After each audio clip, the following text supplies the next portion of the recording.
Maswerteng umaga po mga ka-STL. Narito na po ang resulta ng STL Rizal para sa araw na to, first draw October 14, 2024.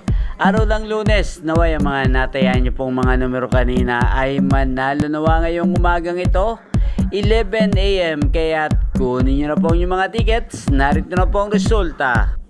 Para po sa STL Rizal, first draw result, 11 AM ang mga numerong nanalo, 16 at 17 in exact order sa lahat po ng tumaya kanina para sa first draw ng 16 at 17. Congrats po sa inyo, panalo po kayo.